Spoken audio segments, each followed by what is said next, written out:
once he records, you can go. Oh, perfect. There you go. All right. Well, I'm just going to say that, you know, my hope, and I think our hope, I don't want to speak for everybody in the ESUs, but I guess I kind of do, or can in this moment, and just say that we'd really like the idea that we're getting a chance here to connect and to collaborate. I really just firmly believe that we're better together and building upon the work that's been done. You know, there are people in this room today that have been doing virtual field trips for over 20 years time, right? And we have some that are just getting started. And so when we share ideas and we share our experiences, we grow in our capacity to be better for kids and to really represent in many ways. Like most of the things we're bringing are the natural talents of people that are Nebraskans, and we're also getting the chance to showcase some of the great resources, the beautiful landscape, some of the history of Nebraska. And so I think this is just incredible work, and we're really grateful to have everybody together to support one another. And I'm looking forward to having fun. I think this is going to be a good time getting a chance to learn through some of these sessions. So thank you so much for being a part of this. And our structure, I'll let Molly kind of talk you through that.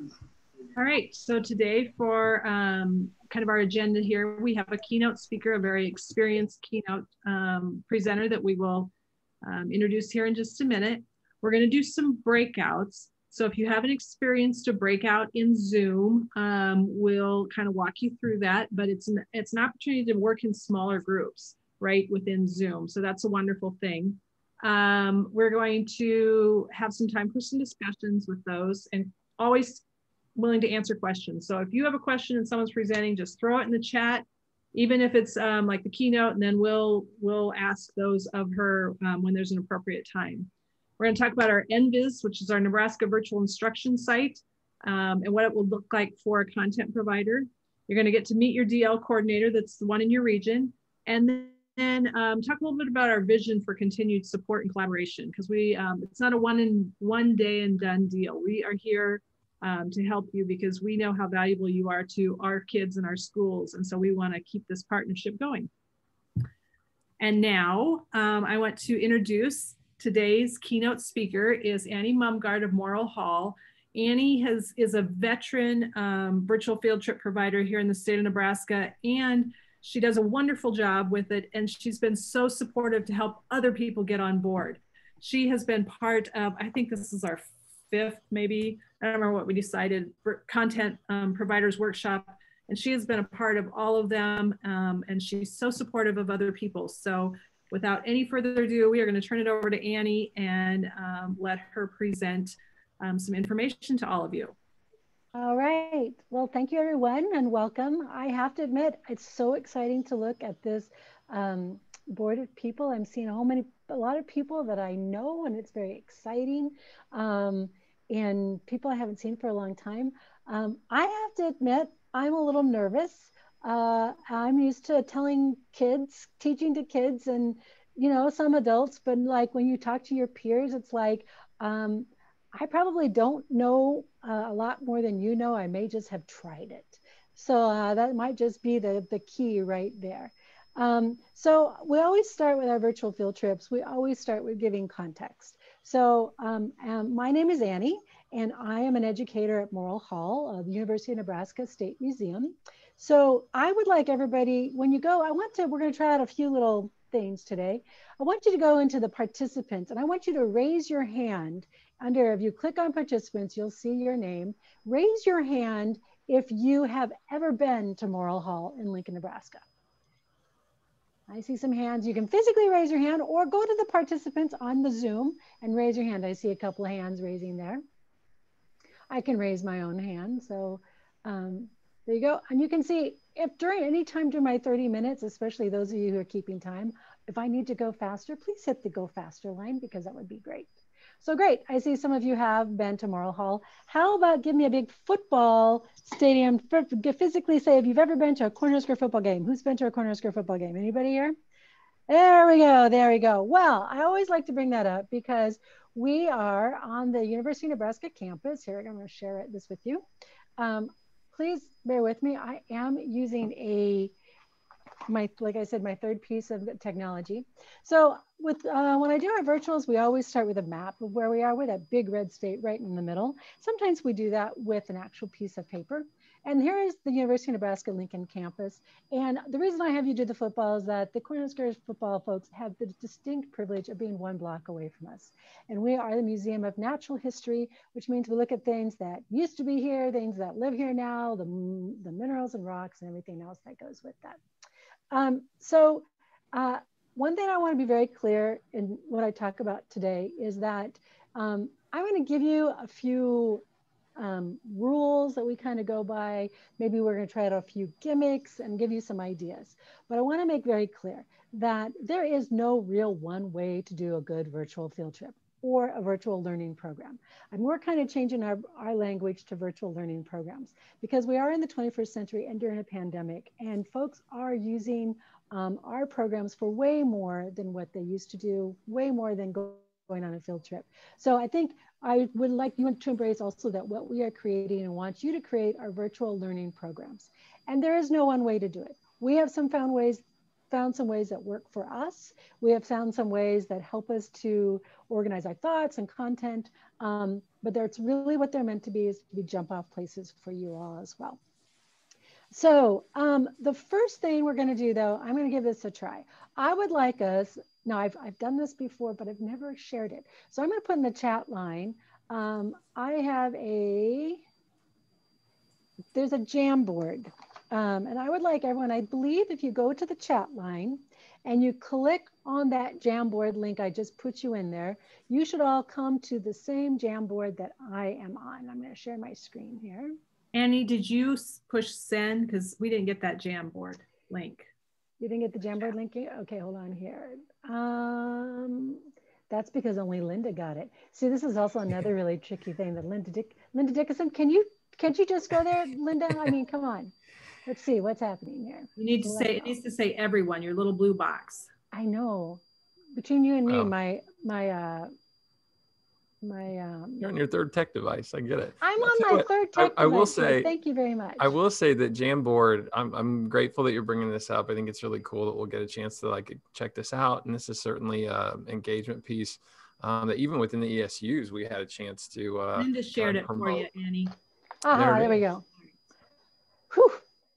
I was going to let you all know, my laptop completely died on me last week. They told me it's my motherboard. And I don't know about the rest of you. I had a backup system, and then they told me that my backup system isn't working. So I have been working like with my left hand for about 10 days now. So I apologize. All right. So we're going to go to the Jamboard, and you guys can help me out if this works or not. Do you see the Jamboard? Yes. All right. And if everyone is there, hopefully, what I'd like you to do is to use this Jamboard to answer the question, what do you hope to get out of today's training? And the way you do that is you come over here and you click on the sticky note there and you let me know what you like, and then you hit and it'll go on up. So if folks want to just give me some ideas of what you would like, what do you hope to get out of today's training? And if I'm missing a step there, please let me know, those of you who have used it more than I. Too many people on the Jamboard. Okay, then go ahead and put it in the chat line. One thing, here's my first trick. One thing, if technology doesn't work for you, man, go right to the next one. You get a lot of tools. All right. We're on the board, except it's not shared for edit. It's only shared for view. So if you go up in your top corner. Okay, let me go try that again. Those of you who know me, you're all laughing at me. I can just see that. Oh, this is the nature of this work, right? You're going to have times where this happens, and so you troubleshoot, and you're modeling a great way to work through a difficult moment. So can you all see? Hit the link. The internet, it should have been. Should have been, right? Can view. We need to change this to edit. So change. Yeah. Which one? The bottom, get link, where it says anyone with the internet and this link can view. Can we change it over here where it says viewer to edit? There you go. Try that. There you go, folks. They are. So one thing I will say, and hit refresh. Can you do it now? I see a bat. Perfect. All right. So if you were working with high schoolers and you were trying to do this, I would suggest you actually let them tell you how to do it, because there's nothing more better than having a high school tell you that they know it. Oh, fantastic. Somebody is new. Yay. So great ideas. The nice thing is about one thing you need to decide as you are making your virtuals, and this is one thing I'm going to say about. We'll talk about this a little bit later, but you need to decide what gimmick is going to help you to do what. My goal with the Jamboard is to gather a lot of ideas right up front. I want to see where you're at, and then as I can then gather ideas and I can help you, hopefully as we go along, learn some of those things and give you the insights and the connection and take away one thing you hadn't thought of. If you want to meet new people, this is a great place to be, because I'm going to say to you right now, with all these ESU people, DL people on here, they are your best friends. Get to know them and get to know all of them. All right, fantastic. So we want to learn a whole bunch of new stuff. All right, so I'm going to get busy and help us to do that so we have time to connect. So first of all, the question is, why the University of Nebraska? Why do we have a virtual learning program that we have been doing several trainings? We just did a training last month. We are a Smithsonian associate, and we were part of their Smithsonian conference, and we trained about 30 some associates all across the country. And you kind of go, well, why us? We don't have any live animals. Unlike Peter, I don't have any live elephants walking around to look at. Like we're kind of a dead zoo. We kind of live not in a, we don't live in a great big city. We don't, and we're kind of a medium-sized institution. Well, about 6 years ago, we kind of had a perfect storm. We had an education director who had this vision that what she wanted more than anything was to find a way that our doors to our museum could be expanded and the walls could come down. We are the state museum. She felt that we should have a way to reach across the state. And like many of you, those yellow school buses just were not coming as much. She had a great donor, and then she had another hidden tool, and that was me, because I am a trained visual teacher, and I have a background in film and in art and learning through art. So we kind of put all that together. So this is how we started. I knew nothing about virtual learning. I went and visited the Henry Doorly Zoo, which knew a lot, and the museum the train museum that's suddenly going out of my head in Omaha. Somebody help me out, shout it out. Begins with a D. Durham, the Durham Museum. Thank you. And I went to them and we learned a lot about what to do. So this is how we got started. We started with this beast of a, let's get going here. 2014, we started with this beast of a cart. This was a Cisco cart, and this is us. And we were going to start with what we knew best, and that was elephants. Suddenly, this huge snake crawled into our midst. We had the place we were going to start our programming suddenly had this thing called a Titanoboa, and within 2 weeks, we put up our first program. Bless Molly's heart, because she kind of brought us some of our first classrooms, and we really learned by baptism by fire. And then we started with about one program in 2014. And we had about 30 schools, 30 programs that we offered. As you can see, every year since then, we've grown. That has been very organized. We've really worked hard at that to grow about 20% every year. We're nowhere close to where we want to be or need to be. And so we're still kind of pushing forward. One thing that what has changed for us is that we have that beast of a cart. We don't use that anymore, but we've also changed the way in which we offer our programming and create our programming. And what that has meant is that when in 2014, we started with one program, literally up until last March, we had 7 programs. The pandemic has given us a chance to try out things we never thought we could do. We now have 17 programs. And I say that because I want you to know that, like I said, there's no one way. We had a way we were doing it, and it was very clunky. And the pandemic made us have to work really hard and really fast because our doors did get closed. And we wanted very much not to have them keep closed. And our virtual is a way for us to keep extending our audience. So hey, what Annie, do you have? Yes. Quick question on when you were back talking about, is that one program delivered 30 times? Is that, I'm guessing that's from the start. Was that one program delivered 30 times or? I think in 2014, I think we ended up having 2 programs. We did our Titanoboa program a good handful of times. And then we created our first big program, which was Elephants in the Hall. And that program was created. We actually had a kit that we sent out that we had already done a lot of timing with teachers had gotten a lot of feedback on what they needed. And that has a digging aspect the kids do in the classroom. And then they come to the museum and we kind of help them solve a mystery. So with those kind of 2 programs, the first one was just because we had to, because we couldn't move. We had to work around the snake. So we gave 30 programs to, with really, we only had that one. Elephants in the Hall is what we consider it. And now we have 17 that go everywhere from our elephants to, we're doing art now, to our space. We've got our planetarium pulled in to be able to create some programs and so forth. So that's how that has grown. Okay, people, now here's the stuff that you came for. How the heck did you do it? So here are some of my words of wisdom. Take them for what you would like to take them for. If you are going to create a virtual learning program within your institution, these are the things you must think through. First of all, you got to have somebody who's not only going to create it, but provide it. And frankly, hopefully it's somebody that you know has some staying power, because if you don't have that person, you can buy an awful lot of pretty technology and it can get really dusty. Nobody wants that to happen. So the first one is like, who's going to do this? Who's going to really create and provide? The next thing you really need to think about is, how are you going to market it?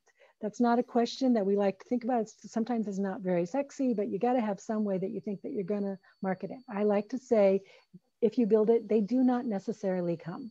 So you've got to figure out how to get the word out there. You have to think about what equipment you're going to need. It is not the same that it used to be. You could practically, my peers at the museum hate it when I say this, but you could offer a program from the machine you're using right now. You could turn around and you could offer a program right now if you needed to. I would encourage you to strengthen that, but you could do it. You also need to know who's your support network. And quite frankly, right now you're talking to them and you're looking at them. I have depended upon our ESUDL folks for the last 6 years. They are my first go-to when we say, hey, we have a new program. Hey, do you have any teachers who are interested? Hey, what do you think? We're looking at this idea. What do you think? But you need a support network that is both within your institution, within your background, wherever you're working, like in natural history, or also within the state and beyond. And you also need to know who's going to be your primary audience. Are you going to be somebody who creates for adults? Are you going to be creating for K through 12? Are you really great for preschool? Kind of who's your primary? And then the next question that's really big is, why do it? There's a lot of information out there. So how do you differ from that information? All right, so those are my big considerations. Then the next thing is like, well, what do you need to have to actually do it? Say, we've decided we're going to go for it, Annie. What do I need? Well, you need a presenter or an educator. You got to have somebody who's willing to get up there and follow through and present your material. You need a basic camera, you need a basic microphone, you need a basic internet connection. Those are the 3 things I'm saying that you're doing right now. I frankly am coming to you right now on our Surface Pro. I started off on my laptop. I was going to be in the gallery. I'm not there. So those are the basics you need. Obviously you need content, and obviously you need to have some marketing, as I said. I'm making sure that I haven't missed some key stuff here. All right, so you have decided to go forth and you have decided you want to create a virtual learning program. So I'm going to give you my basic rules of creation. And first of all, underlying everything is you got to have good content. I'm assuming you're here, you have some good content. You have something, that burning passion or something your institution does well or you do well that you really want to put out there. Personally, I know a guy through CILC, a provider. He is a dancer and he has made the most amazing set of virtual learning programs in his little room that he put a green screen in, and he's teaching through dance. It's his passion, he's making it work, he's figured it out. He's got the content. Okay, now you got the content. What are my rules? What are you going to go for? First of all, you have to know who your who is. You also have to know, what do they see? This is a visual medium. If they can read it, you don't need to put it on here. What are they going to see? How are you going to engage them? What does this add to the conversation? If they can look up what you're going to talk on Wikipedia and 5 other websites, what are you adding to it? And what is the tech that you're planning to use? All right, I'm going to go into this a little bit more so you can have a chance to write them down if you think you must. You'd make my heart feel really warm if you did. So I'm a filmmaker by background, and audience, I've always used the question, what do I want my audience to do, know, say, or feel? Because that helps you to understand what you're going to focus in on during your time that you have someone's attention. This is a visual medium. This is a visual literacy 101. If you don't know the answer to that question, then you're probably not quite ready to put your program out there. What do you want them to do? What do you want them to know? What do you want them to turn and say? Or do you want to give them a good feeling about something? Quite frankly, video historically has been a great teaching material to set up that feeling that sets the stage for the learning. With our virtual learning that we're doing here, we're kind of merging those two in my perspective. Then most importantly is, what are they going to see? At Morrill Hall, they always know, somebody says, hey, we should do a program about our camels. I said, great, what are we looking at? Where are we gonna be? We do all of our programming from our galleries. We are a museum of natural history. We have lots of big stuff, lots of stuff. We're a museum of stuff. And we feel strongly that that is where we want to be, and we use them as our teaching material. But so it's always, what are they going to see? So you need to be able to answer that question. You could be sitting just like you are here, and that you have decided that what they're going to see is going to be on the green screen behind you. It might be something you hold up. The Museum of Art in Cincinnati, I believe it is, has like 100 and some programs, and all they do is green screen images behind them. It depends on how you're going to do that content and what you want to do with it. And then how are you going to engage them? And that differs. We're going to talk about that in a little bit more. That differs with the age range that you're doing. It differs in, are they only classroom? Are they all remote? What can you actually do to have them engaged? We have programs where we actually have them do some digs beforehand. Well, with COVID, not all kids are in the classroom. They all can't get there to do the dig. We had to sit and figure out, how can we do this program if a child is at home having to do part of it all by themselves? We came up with a few answers, and a few times we said, we can't do this program. That this is a program that was developed to be done in the classroom, and we would just lose too much of the content to go from that. So for maybe a year, it might have to lay for a while. The next question is, what are you going to add? Are you going to add information? Are you going to add experience? Are you going to add experts? Are there kits that you could use? Are there pre or post activities? Do you have worksheets? Something beyond, as I said, if you can go online and find information about whatever it is your content is, what is it that your virtual learning program is going to add to that they can't get in any other way? And then with technology, the question is, what are you going to use and what are you going to let go of? I almost had to let go of the Jamboard, and you have to understand that how quickly you have to kind of spin, because technology is not going to work for me. Long story short, we started our elephant program. Like I said, 6 years ago, we tried to do everything technology. There's a point where the kids, they give you information, and you're supposed to write it down on a chart. And we tried doing that online so that they could see it. And it was so clunky, it didn't work. Guess how we do it now? On a chalkboard, on a literal green chalkboard. We pulled it in. My best quote, my favorite quote ever is, one time some fourth grader said, "What is that sound?" And she meant the chalk on the chalkboard. She had no idea what that sound was. So it was an amazing time, a moment. But we let go of technology because it was not working for us. And that, I guess I'm trying to say, that is okay. So talking about engagement, I've actually tried to do a couple of things of engagement with you already, because engagement is interaction. Me asking you if you've ever been to a football game. I actually had you use your body to answer a question. Me asking you if you've been to a museum. I had you use part of the Zoom. The Jamboard, again, all things are engagement that helps you to be interacting. This is not a video. We try so hard to make ours look really good, and that's just one of my Achilles heels, because I am a video producer. I know visually how things can look really good, but you have to understand that we're not that. We're live. The big thing that they're coming for is you as a person, what you're going to share, what you know, Things don't always go right. Go with the flow. Kids love it, and adults love it when you acknowledge, man, I just messed that up. Hey, let's try something else. Stick with me. Come on, we're going to walk down the hall. Stick with me. We do have a rule of thumb that engagement should be about every 5 minutes, depending on age. The younger they are, the more you want to do it. Our programs for pre-K through second, we have them doing something about every 5 minutes, even if it's just listening. We have them a program where they're listening, and then we have them where they have to stand up and pretend they're digging and jump. But it's about every 5 minutes. Otherwise, you know, even if they're just talking to me, that's great, but physically they needed something more. Our high schoolers, so you got to figure out how are they going to engage with you, or your middle schoolers. We use a thing called Cahoots a lot because it's a program that you can put a question up on here and they have to use their device to answer. But Cahoots is beautiful because it's made that they actually have to look at you to see the answer before they can put it into their device. So it's just another way we get them to work with us. We do have a program where with middle schoolers, we actually, and high schoolers, where we actually have them stand up. We have a virus hit them and make half of them sit down. And it gives us great conversation about, you know, nature's not always kind.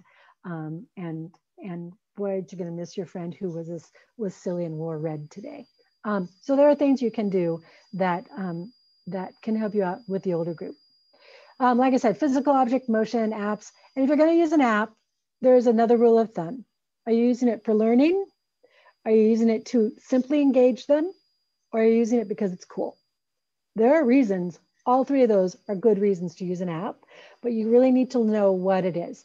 The reason I use that Jamboard, yes, I wanted you to have to really actually sit up and do something. So you're not just sitting back in your, you know, in your sweatpants going, oh, I'm having a great time, Annie. I hope you are, but also wanted you to engage with me. And so I gave you that to do. Are there things we do just because they're cool? Yeah, there's a moment in time. I believe that there's an app for that.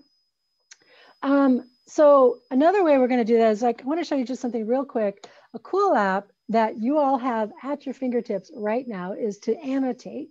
So if you go, I believe you could go in your Zoom here. If you go to the top of your screen, you're going to see with your, I want you to annotate this. There you go. Go to the top of your screen, it drops down a menu. It should. Mine's having a hard time dropping down. There we go. And you'll see where it says annotate. I want you to click on that. And it's going to give you a couple of options. Are you going to draw? Are you going to stamp? And I want you to answer this question. What do you know about insects? What do insects have on their bodies? I'm going to try a stamp, and I'm going to say, you know, they have this. And as you can see, you can do different things. This is on your Zoom. Super simple. Every kid, this is a great thing to do if you have kids who are remoting in for them to help. We did this with first graders this summer. That's how kids love it and how easy it is to do. Okay, I gotta see where I am. I have said an awful lot. Ooh, very good. Look at you all go. Yeah. Woohoo, somebody liked that heart stamp. Where is it? So when you are on your Zoom, if you go to the top of your screen, like take your cursor up there, it should bring down a screen, drop down, and there should be a thing that says annotate within that. Mine it's the arrow right next to view options. Yep. Yep. Or if you're on an iPad, that could be different than. Okay. Yeah. So it's there. And here's the nice thing, as the host, I can say, oh, you guys are being naughty. You can't put those kind of drawings there, and I can clear it quickly. Or we have made room for more people to annotate on there. Again, it's a very cool thing you can use quickly. As you are finishing doing that real quick, I will see. Okay. I have shared a lot, and I'm going to talk to you now about how we have used this to create a program.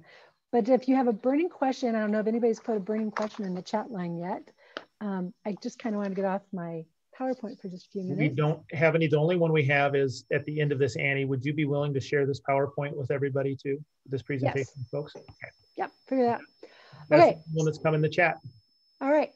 So I'm just going to quickly tell you how we applied all those rules to creating a program. So we are a Sisters Museum. Our sister museum is Ashfall, which is up in Royal, Nebraska. And it's a great museum. My big city perspective is that they are remote. Their perspective is they are not remote. They're on a 2-lane highway. Why did I say that? So it all's on your perspective. But again, we wanted them. They are one of a natural wonder. And we were lucky. We got another grant. We laid 7 miles of fiber to them so that they not only could have better Wi-Fi in their visitor center and for their young paleontologists who come work in the summer, but so that they could also offer in a virtual field trip program. So then I was given the task of, okay, create a program for them, Annie. So with that said, I'm gonna go back to my, how did we go about that? So this is hopefully shows you how we applied some of our concepts. All right, come on. There we go. So here's Ashfall. It has a visitor center up there on the left, and that's our barn on the right.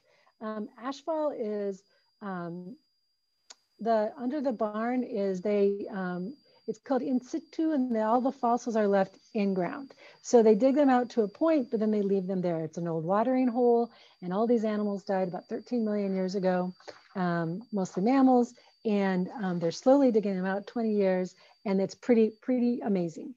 But as you can see, this is in Nebraska. So what I had to figure out is the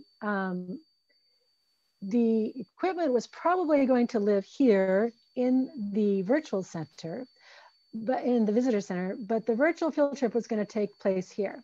That is about a 50 feet longer walk from the center to the barn.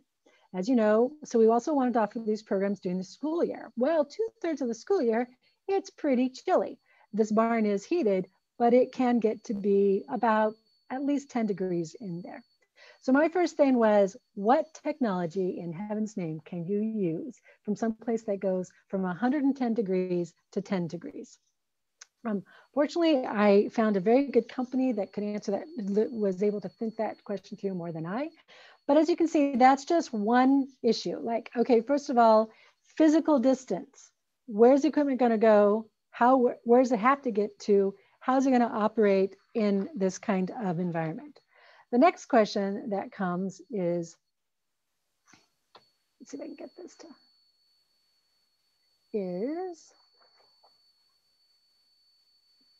gotta get you on my way, so I have to stop annotating. All right, here we go. And see, I didn't take away my squiggles. The next question is, Ashfall is known to be, it has, oops, sorry. There we go. Ashfall, you do a look for Ashfall, and there are people who have made films about it. There's a great documentary about it. You can find almost any kind of information you want on it on the internet. Didn't I say one of the golden rules was that you have to add to it? And I was like, how do I add to something that you can literally go find it if you want to? You can even visually see it if you want to. It's not even I can add visual to it. What do we do next? So that was in the back of my head. So my thought was, okay, well, here's what we're going to do. I got to get out of annotate. We are going to, this is Ashfall inside the barn. So I'd say our audience is going to be general. It's going to be K through 12. We're not going to try to meet any standards. At this point in time, we just couldn't do it. We couldn't figure out, that was not our first step. Our first step was we just need a program. And our objective was, we're going to give you a chance to learn about paleontology by coming in here. So what could we add to the world about Ashfall that the world didn't already know?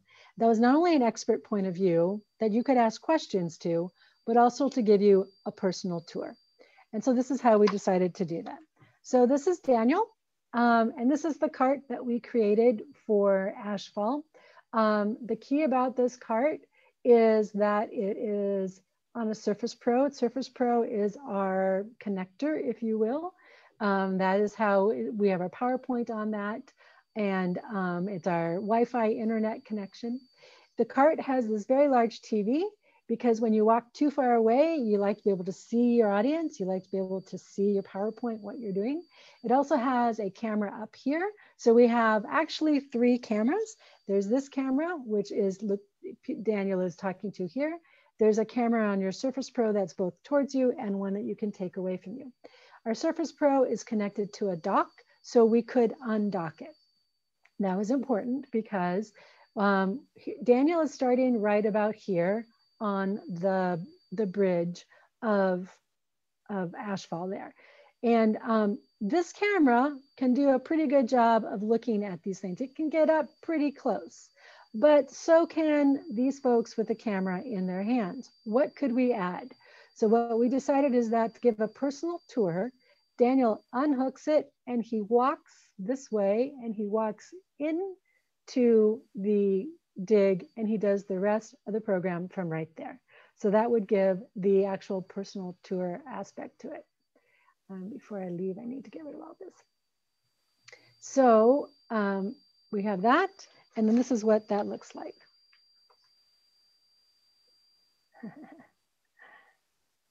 Yeah, I tell you, it's tricky. It's gonna, there we go. Now to get, there we go. This is what that looks like.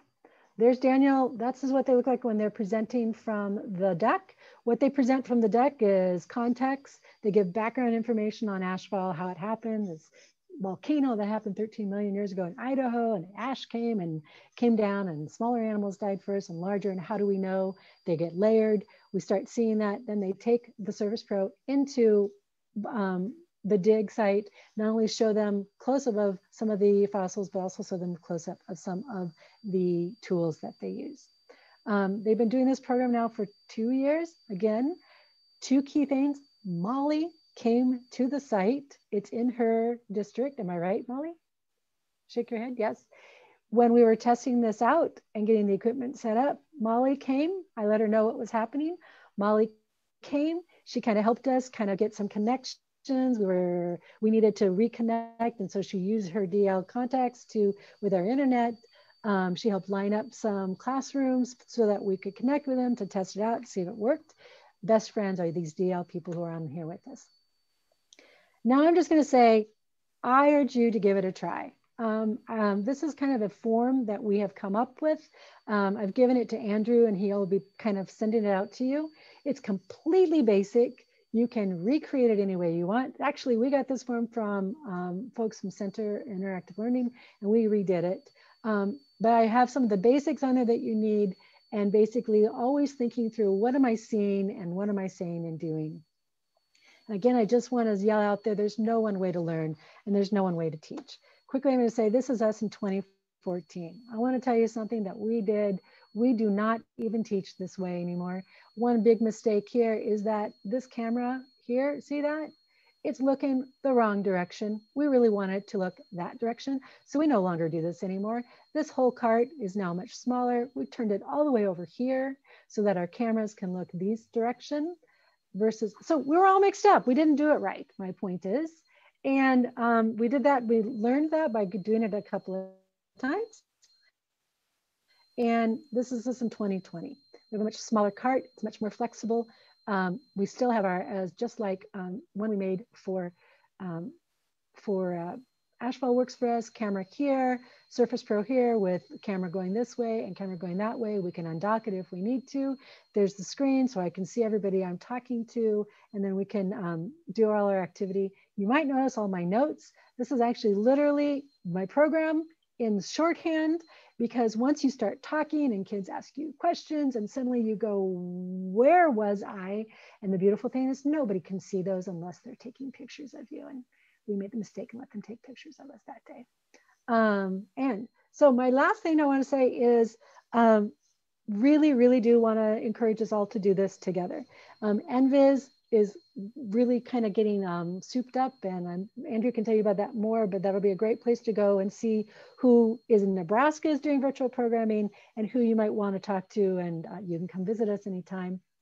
I highly encourage you to check out the CILC.org website, and just like if you're an art museum, top in art and see who's doing what kind of stuff's already out there, how are the providers doing it, and you kind of get an idea. I spent probably 2 or 3 days just deep diving in CILC before we got started to kind of get going like, well, nobody's really doing elephants. So we could do elephants, you know. Somebody's doing dinosaurs way better than us because we don't have dinosaurs, and they're doing fossils way better than us. But they're not doing elephants and fossils the way we can do it. So kind of you doing your research. And then last I'm going to put is like doing collaborative projects. Peter at the Henry Doorly Zoo and us at the University of Nebraska State Museum have done 2 collaborative projects the last 2 Januaries. This is from our one we did this past January. And it was called Sharks on the Plains, America Under the Sea. And Peter was in the aquarium at the Henry Doorly Zoo, and I was with our ancient shark fossils. And kids learned that sharks have been here in Nebraska for millions and millions of years, but not the way that we know of them in the modern day. We had a very ended with a message to conserve, but we worked together, and we were able to offer it for free.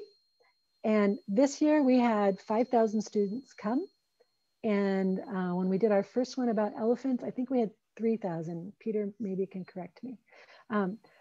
Point being, we did that because we just really wanted people to know we were out here, and it was a great way of doing it. We had people from across the country, and we've had people from across the world come and take our programs. So. All right, we have a couple of questions, Annie. First off, do you run these alone, or do you have a technician? We do these as standalones. So we do not have a technician. Pretty much what you saw is how we do it. You saw me standing there at the table and the cart's up there. One thing about Surface Pro is you have to touch the Surface Pro to tell it to use the PowerPoint app. So we've had to learn a little bit of going back and forth. But we do is we try to create them to be a one-man band. During the pandemic, in March, museum doors were closed, and we were all supposed to go home, just like we are right now. But I thought it's my one thing of pride. I got the letter saying I was essential personnel because of our virtual field trips, which was kind of funny because about 6 months beforehand, they were like, so really, what do these programs do? And then the pandemic hit, and suddenly I had my letter saying, please go into this 4-story building all by yourself and give programs. And I'm like, sounds like a great idea. It was a great idea. We were able to keep our doors open. We kept doing our programs.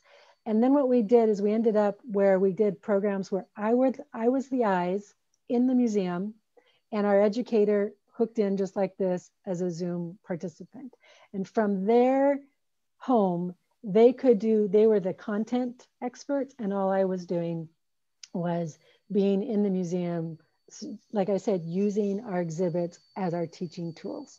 We have a couple of programs we haven't quite transferred from doing it that way, just because we found out that's super easy. It's super nice on the educator. All you have to think about is the content and the flow and talking to the kids and showing things and having someone who's helping you out. But our staff has gotten a little smaller, and so we are back to doing it one-man bands.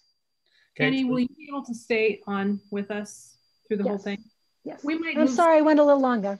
No, we might move some of these questions later. I know Peter has a commitment, so we are going to transition to, we will keep your questions coming or remember them, and we'll have a question time at the end. But we are going to transition to breakouts, and we have 2 options for you. You can stay in this main room, and Peter is going to give a presentation, and I can't see, it says, how do I get started? I think is what it says. And if you just want to have some discussions, Andrew and I and some other folks, Chris, I think, are going to be in the breakout room. Then when Otis puts it up there, you have the option of entering it or not. If you want to stay in the main room and listen to Peter, say no. If you want to go into the VFT discussion session, or you can ask questions, or we can help you with things, and you'll have that option twice. We have a second speaker here after Peter's finished, but we'll always have that VFT discussion as a second option too. So I hope that makes sense. If you want to stay with Peter, deny the request to go to a breakout room. If you want to go in for some discussion, go ahead and click the breakout room. And I'm going to focus mostly on the different kinds of things you can do with different kinds of technology and what you really need versus what you might really want. Excellent. There you go. And in 25 minutes, we'll all join together, and then we'll have another one that you can choose from. So Otis, you can work your magic.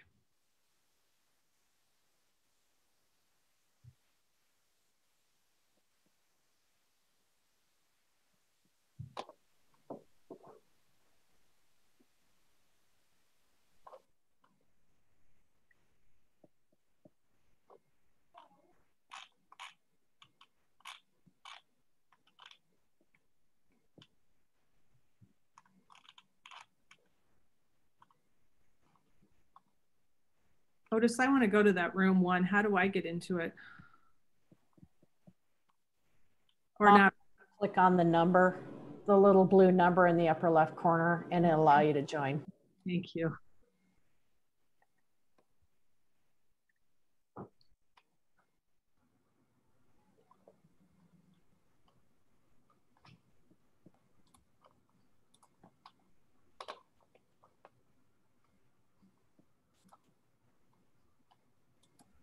Say, if you're ready, Peter, go on ahead.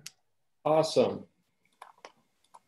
Well, hi, for those of you who are still here, my name is Peter. I am the outreach coordinator here at Omaha's Henry Dorley Zoo and Aquarium. I've been here for about 7 years, and I've been doing virtual field trips since I started. I got hired thinking I'd be the outreach guy who goes out to schools, and I still do that.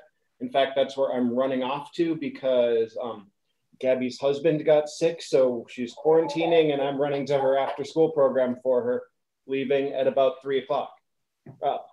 But I also discovered I was going to be the virtual learning guy. And we've been doing virtual learning here for 18 years. Julie Anderson, who's in the office next door, started that up with the SNDLC, the Southeast Nebraska Distance Learning Consortium or something like that, out of ESU5. And we've been providing content since it was really hard to do. I found myself in the very odd position in April of the zoo had closed and there was absolutely no revenue generation except my little programs, which we'd actually talked about, like, is it really worth the cost benefit of doing virtuals? And then suddenly it was like, look, there's still revenue coming into the zoo. Isn't that great? And we did something pretty interesting here, which is we decided, instead of just expanding the virtual field trips, which would have all fallen onto my shoulders, we decided what we were going to do. I'm not spotlighted, am I?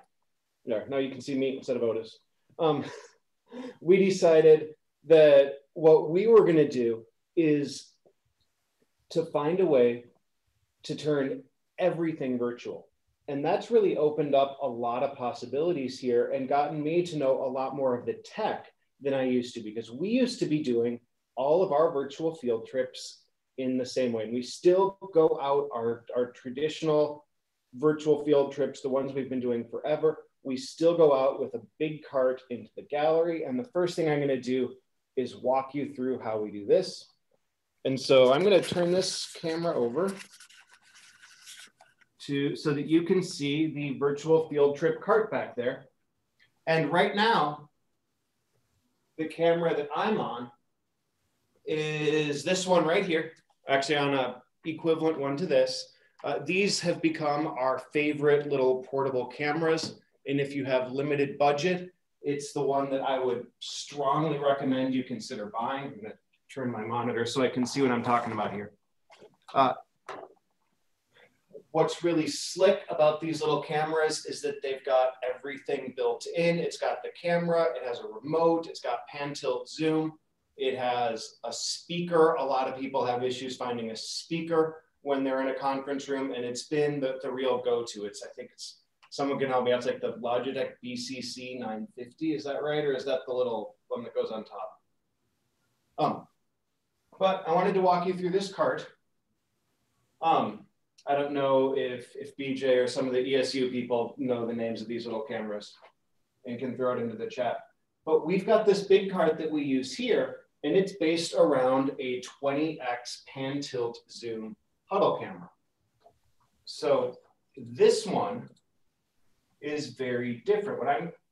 It gives us a lot of abilities that I don't normally have. So I'm going to start the video here, and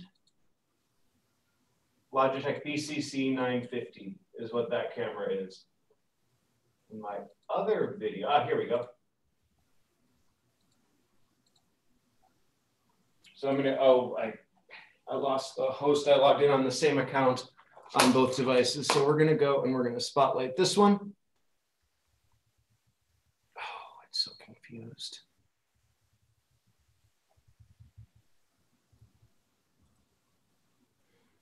So that you can see the difference. This camera has the ability for me to take my remote. I've got it set up right here. I can be looking at the camera, and I'm still coming through audio behind me right now because it's just a little easier on me. If you can't hear me, scream and let me know, and I can switch. We use a headset that I'll talk about in a second. But I love this camera because I can have presets and I can zoom right in. And now suddenly we're looking at the play area. And if there were an animal over in that space, I'm there instantly and seamlessly with the proper zoom, which is really slick because when I'm in an exhibit space, I can see kind of wherever I want. We also have a really cool audio system here, which is a telex audio system. This is the wireless broadcasting audio system. We got this with a grant forever ago. We looked into replacing with a new telex wireless audio system, and they start at 10 grand. So we're not too excited for that. The camera is a huddle cam, a 20x huddle cam, which I'm a big fan of because that pan tilt zoom, it's about $1,100. I think it's worth it. Ours is mounted onto a monopod. I don't recommend this audio system. The reason we purchased this is because we have conversations in a loud environment, and the only way we can cover up that sound is the same way they do it at the football stadiums. And we also have a second headset, so I can talk through the intercom to a zookeeper on another headset. I've been told it should be an easy challenge to do this cheaply and effectively, but there's no good way to have two people talking to each other in a loud environment currently without these expensive audio systems. So I'll talk a little bit about the audio we like otherwise. We use several other kinds of audio and broadcasting. So the other kinds of things we do is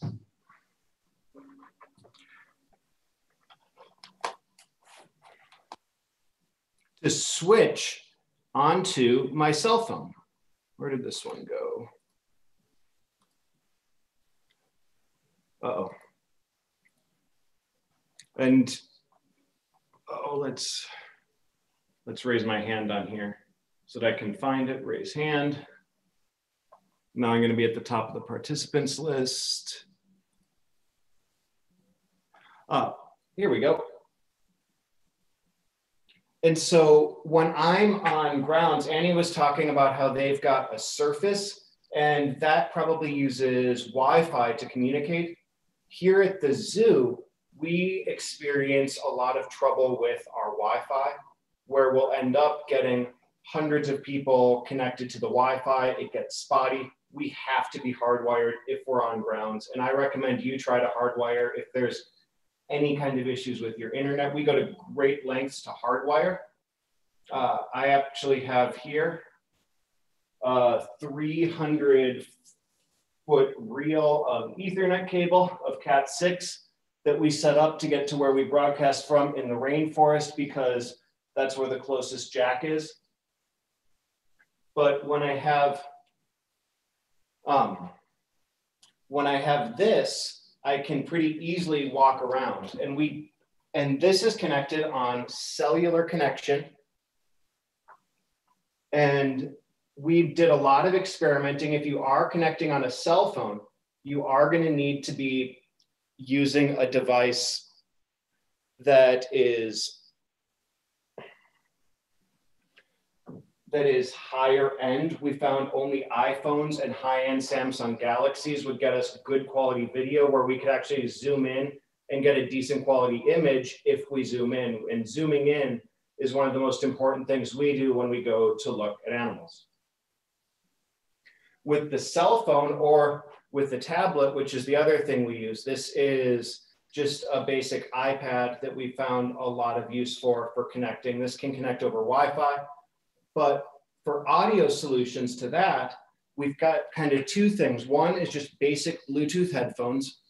Basic Bluetooth headphones struggle if the mic isn't right in front of your face and there's ambient sound. For these particular headphones, the mic is on the ear, so it'll pick up the ambient noise louder than me. What we found we really like is one of our staff had this pair of Power Beats by Dre headphones, which are sanitizable because they're completely plastic. They're a sports version. And so we can sanitize them and switch easily. And you can put them in your ear and then put the mic right next to your face so that it comes through very clearly and you can hear. So this was a real go-to for a lot of us, just pairing this with our tablet or with the cell phone. We also have some other audio options here on the table. If you're a lot of people, we started out thinking we'd want to use our little blue snowball microphone, but we found that the hassle of that was it didn't have a built-in speaker. And so if you're doing something where you're mostly just recording, if we're doing a pre-recorded video, we pull out the blue snowball. But if we're going into an area, we really prefer something like this, which is both a speaker and a microphone built in. Then it's one setup. I don't have to connect this plus my speakers. What I will say we have never once used for a virtual field trip is this nifty built-in, ridiculously expensive video conferencing system that the zoo built when they built this building. It's just not very practical. The angle that comes down, the way it shows things, our ATX controller has some issues with it as well. And so we've found all these other solutions have been a lot better. I'm going to show you the different kinds of programs that we do on this different equipment now.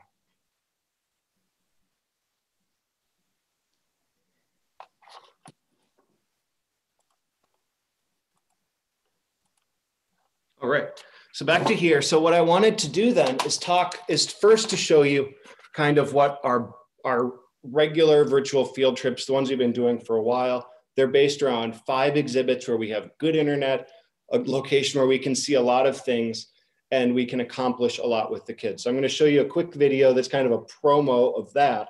And then I'm going to show you some of the other ways we've been utilizing this technology to make things happen. Because my job was just doing these basically field trip replacement VFTs. And while I was doing this, all the rest of the zoo was putting together different kinds of classes. So here is a quick promo video.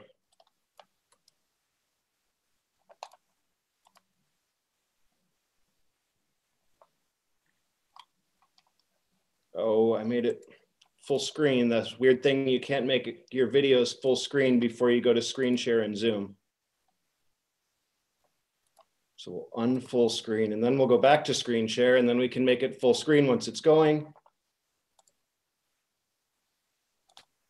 Hey everyone, my name is Gabby. Hi, my name's Adam. Hi, this is Holly. Hi, this is Peter. I'm coming to you live from Owen Sea Lion Source. The desert zone. The lead jungle. African grasslands. Scott Aquarium. Expedition Madagascar. Omaha's Henry Dorley Zoo and Aquarium. Omaha's Henry Dorley Zoo and Aquarium. Largest aquarium within a zoo. North America's largest indoor rainforest. World's largest indoor desert. World's largest geographic zone. At least 84 Antarctic penguins. You think this could happen to a real turtle?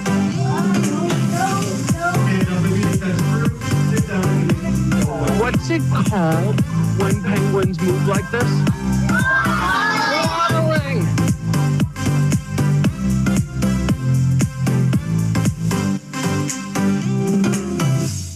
So those programs are us in the exhibits with the big cart, all this full technology.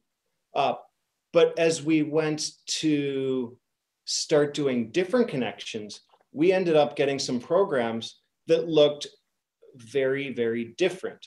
And one of the things that happened, our preschool programs were doing basically what happened with all the teachers in the schools, which is suddenly they were thrust into being virtual teachers. And most of them chose to do it basically the same way that your kids' teachers, if you're remote, are doing, which is they're in a classroom.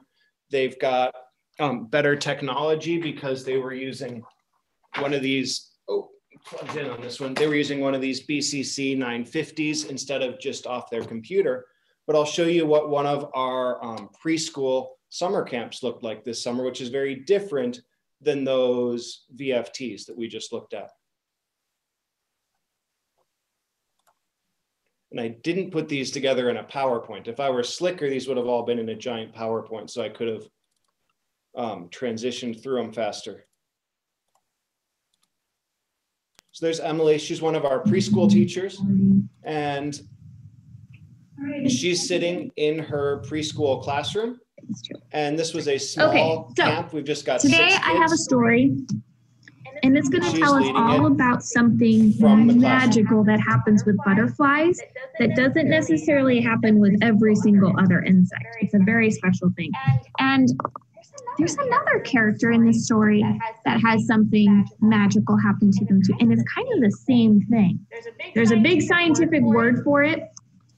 And we're going to explore that word in this story right here. It's called the caterpillar and the pollywog. Pollywog is another name for tadpole. Do you guys? And then she would supplement this with videos and interactive components. So here is some videos of butterflies we supplemented it with. I'm not going to play that for you. And then we also put together some videos we'd reuse. She's got those lovely wings and her antenna. So what we're going to do next, of making a butterfly to be, yeah, that's fine right there. All right, so what we're going to do next is I've actually got a fun video, another one, but this one it's going to be another song and dance one. So there are specific kinds of butterflies called monarch butterflies. And what monarchs do is they travel long distances. And they travel long distances. They come through here at Omaha Zoo, where we can give them special So these virtual classes have a completely different feel than our virtual field trips, where I'm out on the exhibit, showing the animals, doing activities, talking about the animals. They're more focused on the class. We were also thinking, hey, let's put together some curriculums for adults. And we took our backstage tours and moved those virtual. This one followed a model that a lot of different organizations I've worked with have talked to. And that is having a host who's doing something like me, sitting around in a presentation area, and then someone else who's on grounds with one of these cameras or one of these cameras. We actually found as we were going on grounds, we tested all the cameras in the department, and we said iPhone on Verizon is the only way we can have good connection in the aquarium. So we had 3 people who had unlimited data on Verizon and an iPhone in our department, and we borrowed their phones, and they were kind enough to loan us them for our virtual backstage tours. And those have a very different feel too. They were geared towards adults, but we actually found that they were more popular with kids. So here is an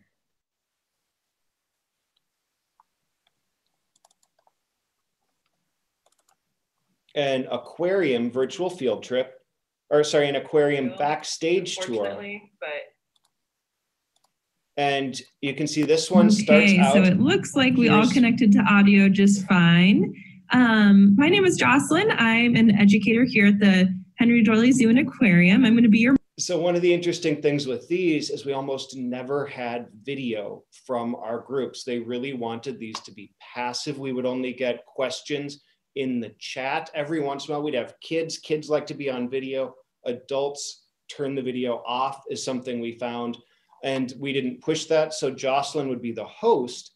And these ones, instead of using the cart, we used extra people. And I do think it's a big trade-off. You know, Annie showed you her cart. That allows them to be one-person presentations.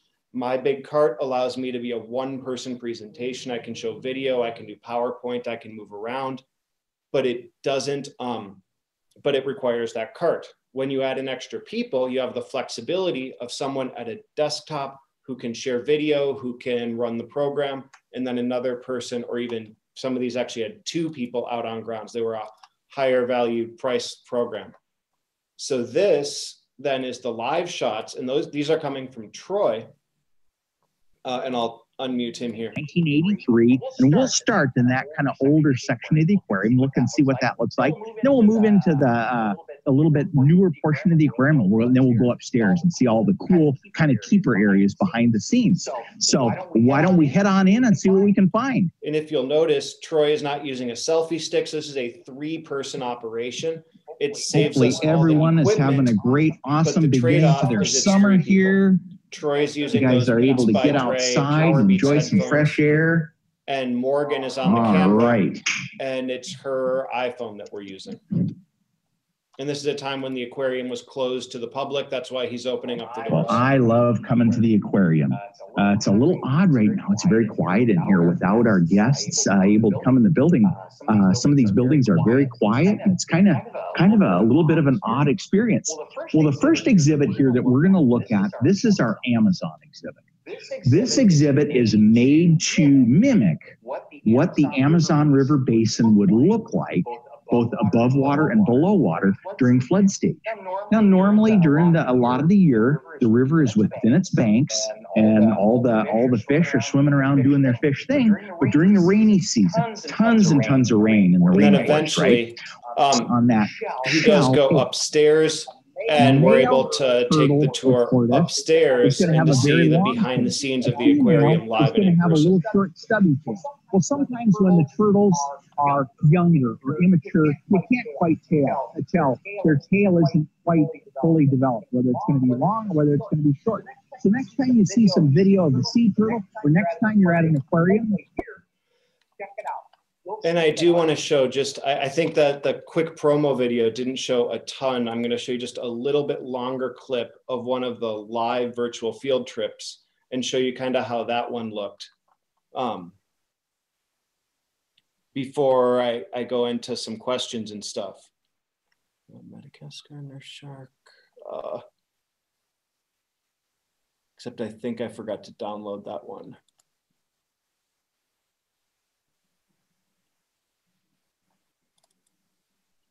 All right, so let's go back to our exhibit and let's look at the penguins.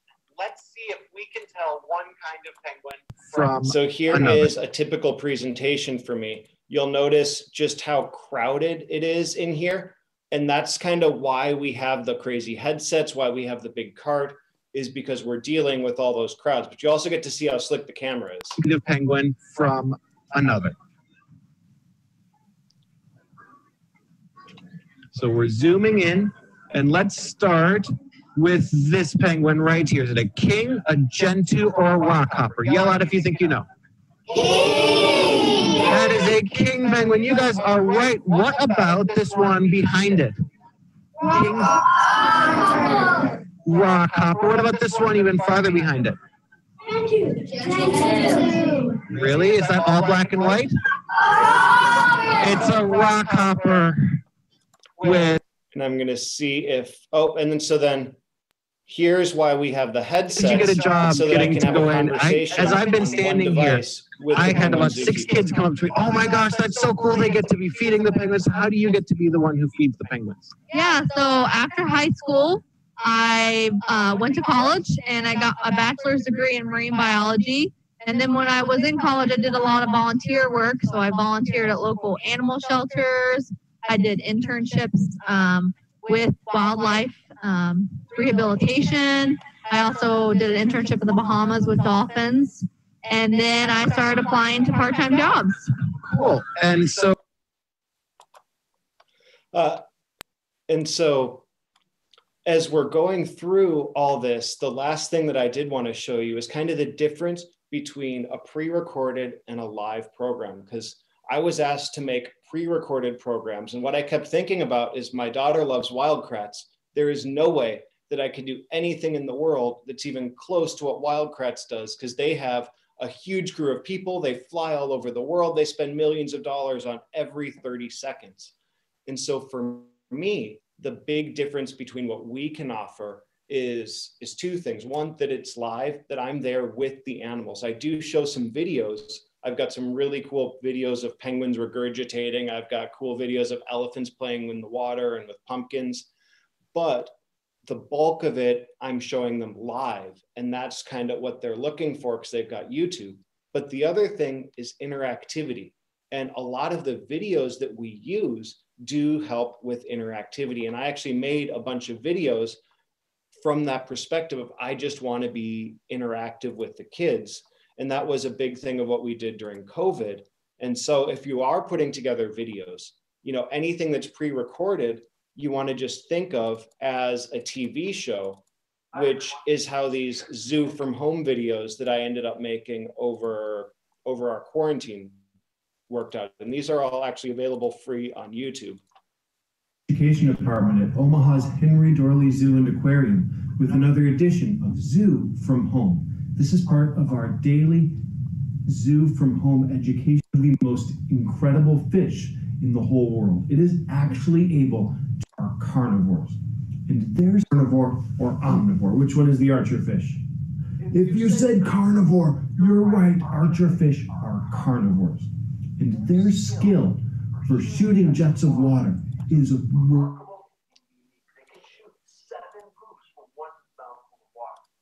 So what I wanted to show you there is just that even when I'm doing pre-recorded things, even when we're pre-recording things, it's either it's a short clip or we're still trying to put some sort of interactivity. And a lot of this equipment we got is scavenged. So I'll show you one last piece. And this is, so this conference room has this cool camera. We've been begging for years to be able to take those cameras off the wall. We finally got permission when the zoo was closed.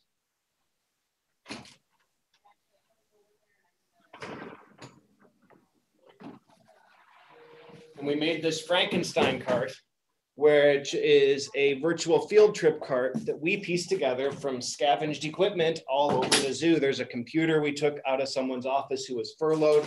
There's a tripod we stole from marketing. There's an audio system that IT had lying around. This second camera I've got here, we found in the executive office's boardroom in a cabinet, which was something that they had purchased in lieu of a big piece of equipment. And so basically, whatever kind of technology you have, there's something you can do with it. You can make those presentations happen. And the more and the better technology you get, you don't want to just buy it because it looks fancy, or you'll end up with a $10,000 conference room you can't use, or, you know, Annie's system is really perfect for what they're doing. But with the limited Wi-Fi abilities we have here at the zoo, that kind of system would break down. So you want to really look at what you have, look at what technology is there, because even if you're on here, I've seen a lot of programs that are done with a cell phone on a gimbal or a selfie stick or an iPad on a Padcaster or just on a tripod. And they've been really good programs because remember, the technology is not what you're selling them. What you're selling them is your education and your program and your content and your museum or exhibit or dance or whatever. If you're trying to sell them the technology, you're not going to win. The technology is just your bridge. And whatever tech you've got is going to allow you to do different things. Do you have any questions? We do not have any in the chat right now, but did have a comment from Kale that, you know, he really likes your technology is not what you're selling them, it's the education. And I did a nod on that as well, Peter. Is there anybody else that has a question? For videos, do you just share them through Zoom? Yes. For the most part, so right now I'm sharing through Zoom, and you noticed a couple times I struggled because I was like, oh, if your video is full screen, Zoom won't let you share it. You do want to be really aware that Zoom looks different on an Android cell phone than it does on a Apple cell phone, than it does on a Android tablet, than it does on an Apple tablet, than it does on a Mac, than it does on a PC. So there's all these slight little quirks, and whatever device you're using, make sure you practice that device, because there's some things that you can and can't do based on which device you're on. I also often will open 3 different video sharing windows so I can share very quickly between different things. So I'll open VLC, I'll open Windows Media Player, I'll open, I can't remember the photos. And that way I can have 3 videos all queued up and I can be really seamless when I'm with the kids. So that kind of answers this next question. Do you ever use both pre-recorded and live? So you use both pre-recorded and live at the same time? Yeah, and like, so when that clip you saw of the kind of promo clip, the clip of the little penguin chick is the clip I use when we don't have penguin chicks, which is most of the time to show a penguin chick. The clip of the ocelot is the clip I always use of the ocelot because that animal is always asleep and hiding. I can just only show it on video. And I think there's an elephants in the water clip, which is another thing that you just don't get to see live very often. And so what I like to do with videos is to have them be something special. And I'll sell the kids as, look, there's no chicks, but here's our chicks from last year. We also have a couple sneaky videos that appear to be a live correspondent that with the younger kids, I'll say, let's go and check out Lauren over at the other exhibit. And it's not actually Lauren, it's just a video. And there's one other one, you know, you kind of mentioned best microphone for wind, because much of their stuff will be outside. Is that going to be similar to the ones that you use while you're in around the penguin exhibit and everything? Yeah, so if you're getting a headset mic, I would if you're in the wind, I would recommend like a Bluetooth or a USB gaming headset microphone, and there's a million of those out there. And then what I would do is buy a little windscreen, a microphone windscreen. They cost between $1 and $5 each, and put that over the part that sticks down in front of your face. Most Bluetooth mics don't come with that, but you can buy those on Amazon, and they make a huge difference if you've never noticed it. They block out all the sounds. Let me show you this though, because we're talking so much about Zoom, Zoom, Zoom, Zoom, Zoom, and Zoom is great, but where did that slide go? This is a slide I used in one of my recent presentations. And what I'm going to do here is update it because I've also used GoToMeeting recently. These are all the different ways of video conferencing that I personally have used since COVID. Like I said, you could add GoToMeeting back to it. Can anyone name all 8 of those? So Zoom's wonderful. I like using Zoom, but it's blocked in a lot of schools. I've got 3 presentations this Friday that all require me to connect through to their Google Meet. When I connect to the Omaha public schools, I have to use Microsoft Teams. When I pay for streams from a lot of groups, a lot of the paid streams are on Twitch because it's the highest video quality. I've also been watching some live things on YouTube. Like I said, I use GoToMeeting. It was awful. Don't use GoToMeeting if you can help it for video conferencing. I don't think they've really caught up with Zoom. But just be aware, you're going to have to be flexible and use what the schools use. If you're working with Nebraska schools, they're probably going to be okay with Zoom, but you know, Omaha Public, the biggest district in the state, has a blanket you can't use Zoom policy. So just get comfortable with everything. Do test calls if they're going to use something else. Okay, thanks, Peter. We know you got to run at 3 here, so I'm going to bring the others back.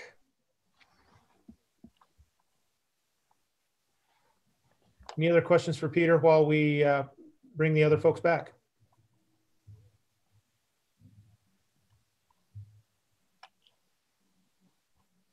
Thanks, everyone. Now I got to quick put away all these cameras that I stole from everywhere at the zoo. I just did a roundup and stole all the technology I could find for this. I tell you what, Peter, we're so grateful. That was incredible. It's awesome to hear too, and in both stories, how much this has grown for your work and for Annie's work at your respective organizations. And I think for those that are starting out that maybe might be a little wide-eyed at this point, you know, the consistent theme through the chat and through your examples has just been, you know, kind of commit to getting started, have a vision for what you want to get accomplished, and find the right people and pieces to bring around that, and just take that next small step forward. And over time, it just can evolve to a place where that was really impressive. And I really appreciate your time. Thanks. Yeah. And the thing that we really found is just get your feet wet and take risks. Nobody wants to do their first video conference. They're really nervous about it. They're nervous the technology is not going to work. So just whatever you're going to do, just be prepared to dive in, because once you've done it, then you can be like, oh, this worked, this didn't. But you can come up with a million scenarios in your head, but until you've done it, you can't do the real problem solving it takes to make it work. And I would say also, my biggest thing, always have a backup. I was doing a presentation for a conference and my computer completely died. And fortunately, I had in advance connected my cell phone just in case of that. And I was able to seamlessly switch over to my cell phone, continue my conference presentation. And if I didn't have that, I would have just been gone and it would have ended. So if you can have something like this as a backup every single time, it's really, really handy. Terrific. Well, thank you so much for sharing your expertise and experiences with us today. And I think we're ready to pivot to our next breakout, and kind of in the interest of time, because I know we're sitting in about the last half an hour, and our ambition would be to get through one more session. We have Alvis Marr, who is going to be joining us from Agate Fossil Beds. So we got a little preview of his location earlier. So that's terrific.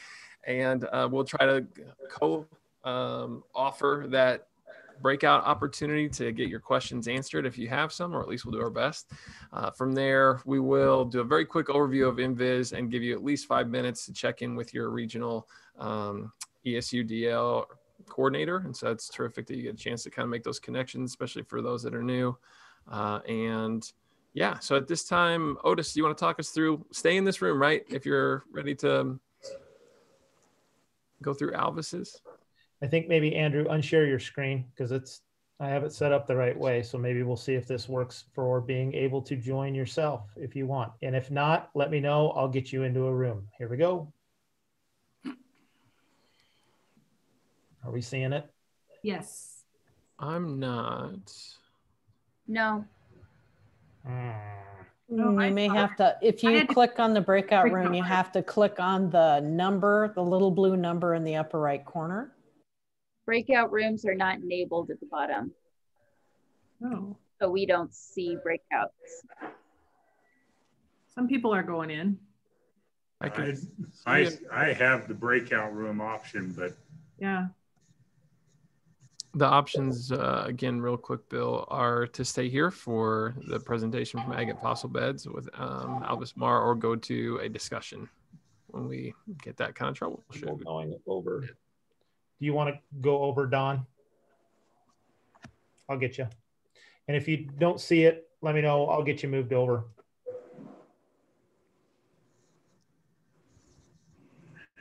I'm going to go to the breakout myself momentarily, and I'll just say that we probably need to come back to this space in about 20 minutes. So it's going to cut Alvis a little shy maybe, but we'll see then.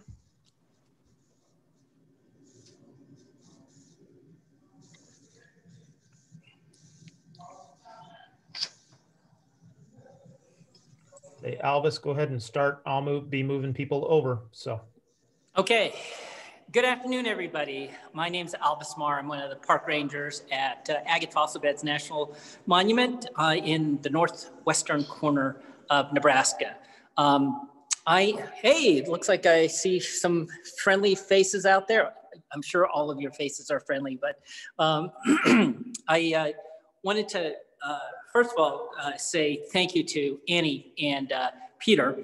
Peter, this is great. All the presenters, the Ponytail brothers are doing presentations today. So awesome. And Annie and I have known each other for 5-6 years, and we've always talked about doing programs together. So yeah, absolutely. Maybe one of these days we'll do a program together.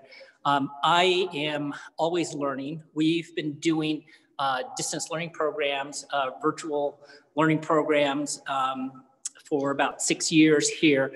And we actually have a lot of help from the ESUs. In fact, BJ Peters at ESU 13, he and his team have actually got the equipment for us. They provided us with a Polycon system with a nice 50-inch screen and all that.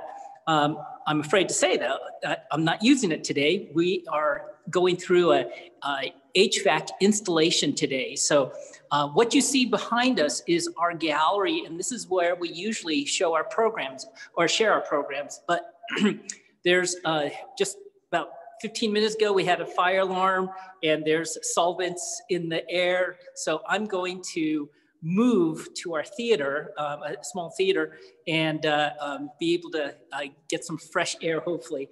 But it's funny that Peter was showing all these, what he calls his Frankenstein cart. I have some even more Frankenstein stuff to show you as far as putting it all together. One of these days, we'll have this nice looking system, and BJ and ESU 13 have done a great job helping us with that, but we still want to improve. And so one of those things I wanted to let you know, what we're doing here is nothing original, but I'll just show you some of these. I wish we had more time to share, and I would certainly love to see what you do with activities. What I've done is use activities that I would do with field trips, a lot of movement type of things, depending on the grade level, and then just use it in front of a camera, essentially. So what I'm gonna do now is move to another room. If you need to close your eyes while I move the cart, go ahead and do that. So please, sorry about this.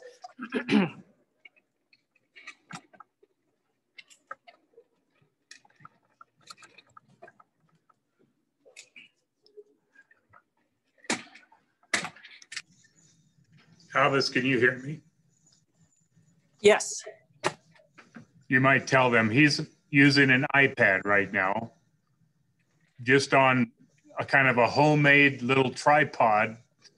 That some are talking about his Frankenstein cart, but just the fact that their maintenance people put together a little stand that allows him to at least be hands-free with that iPad. So while we're here, since BJ is doing it, why don't I show you this cart? And here it is. So this is the little, if you look down here, this used to be a chair, an office chair. And this is the little stand.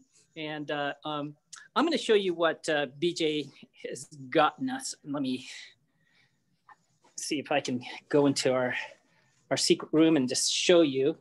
By the way, this is one of our fossils, and I'll tell you more about this later, but okay. So just so you know, BJ, we're still using this. It's right there, nice 50-inch screen, and the little CPU essentially is right here. So nice setup. I love the microphone, and it helps me. And I'll show you some of the activities I do and why that's important to have that microphone, because I don't yet have a headset like Peter's, although I do like that sport one, because once you see what I'm going to be doing, you might want to get one of those nice Dr. Dre sports. Okay.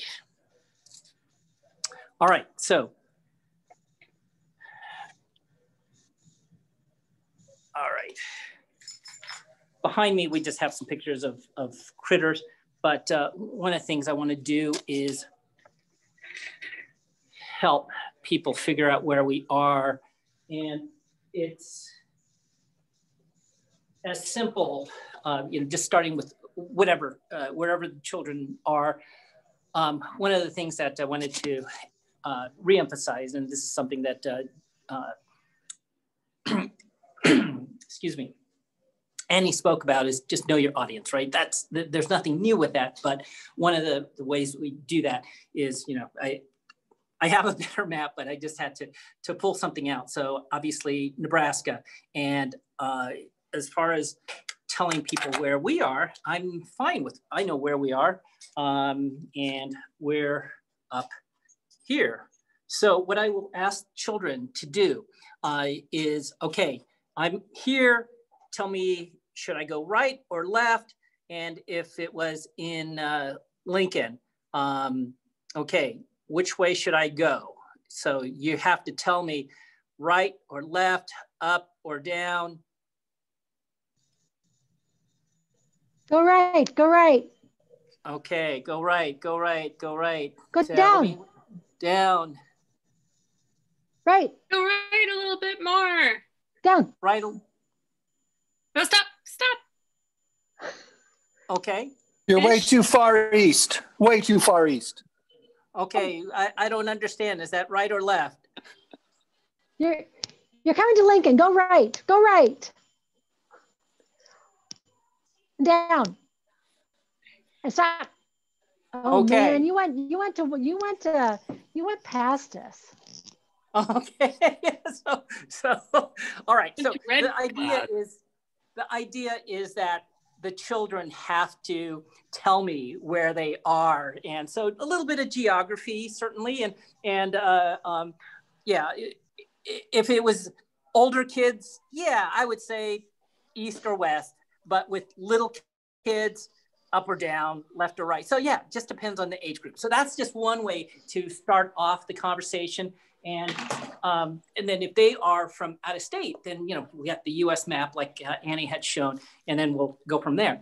But one of the things that I know that we have short amount of time in, so I'll get on with the activities that we want to do. Okay, so no matter the age, you can always do something with kids. And so one of the things that I'd like to start them out with is talk about the National Park Service. So I talk about what the National Park Service does, and that's to preserve and protect these national parks forever and ever.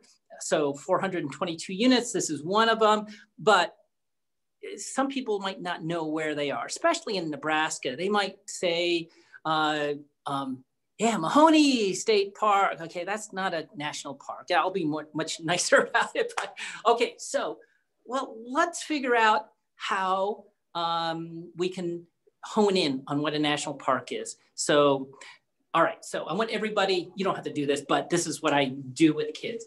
All right, so I want everybody to stand up. Because a lot of times, whether they're in classrooms or whether they're in home, you know, there's probably sitting. So I asked them to all stand up. You notice, I don't know if you can tell, I'm using an iPad and my voice might trail off. So that's why it's so important to have that microphone, whether it's on a card and you drag it over to yourself or whatever. So I want you to stand up, and I want you, and I'll give you the directions first and then we'll do it. Okay, so we're going to go ahead and squat. And then on the count of 8, we'll pop up and go whoosh. All right. This will be one of the national parks. So you have to, after we do it a few times, we'll guess. Okay. So, all right, go ahead and squat down. I'm not going to squat all the way. And then on the count of 8, I want you to jump up and go whoosh. All right. So 1, 2, 3, 4, 5, 6, 7, 8. Whoosh. All right. And okay, get ready to do it again. 1, 2, 4, 6, 8. Whoosh. Okay, so which national park did you just act out? Oh, Old Faithful. Old Faithful, which is at Yellowstone. Yes, and so it just happens that I used to work there, and it's actually 88 minutes before Old Faithful pops up. Okay. Then I'll ask, and whether it's in a classroom or at home, then I'll ask children to stand up, stay standing up, okay? And then I'll ask them to be stoic. And I'll ask them to hold in their right hand a pretend book, okay? With a flat hand. And then with their right hand, I want them to hold a stick, okay? All right, so, and I want them to be very stoic, and I want them to look out. So, which national park do you think this is now? Statue of Liberty. Statue of Liberty. Can we speak with a French accent too? Very good. And in any of these different places, it's easy to launch into a conversation of anything. I always like to talk about Statue of Liberty. I like to talk about places that have some social relevance nowadays. Don't you agree? Yeah, having that sense of liberty and welcoming of immigrants.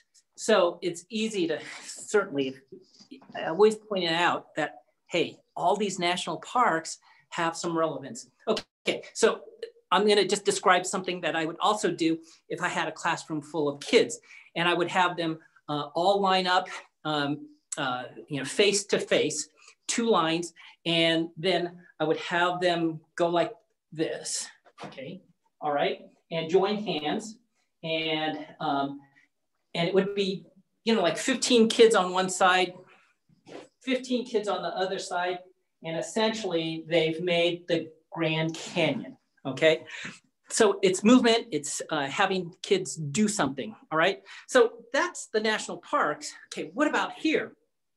All right, so the bones, I didn't even show you pictures. I'm sorry, trying to get all this done in a few minutes, but I did mention that we have mammals here. We have mammal fossils, so what I'm gonna do is skip over the mammal part, but I'm gonna jump into fossil parts. So I'm gonna take my iPad off the stand and go back into the gallery.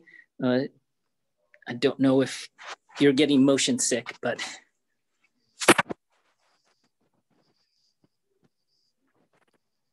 Okay, so there's some bone slabs right here and right here. And I apologize for the glare. We actually have some of these bone slabs uncovered, but they're in the vault that is where the HVAC system is on top of. So we're not able to do that. But what I want to show you are some of the bits and pieces. So this is like a puzzle. But before we try to solve this puzzle, I'd like to show you some of the pieces. So, all right, so here's another Frankenstein moment here. And of course, they don't see this, but here is my cart. And this has all sorts of funky things. I'm gonna get rid of my notes.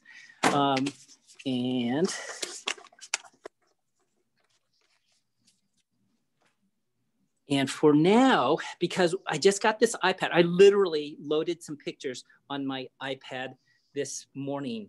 And so here's a milk crate. And so we don't have a stand, or we have a stand, but we don't have the grabber with the tripod holder. So I can hang this over and show you this. And I don't have I have an Elmo also, document stand, camera, but I don't have that right now. So what I'm gonna do is just use this milk crate with the holes, and here's my hand, and show people. I know BJ's laughing, and it's like, yeah, this is what we're using. I wondered where my milk crate went, Alice. Now I know. Yeah, exactly.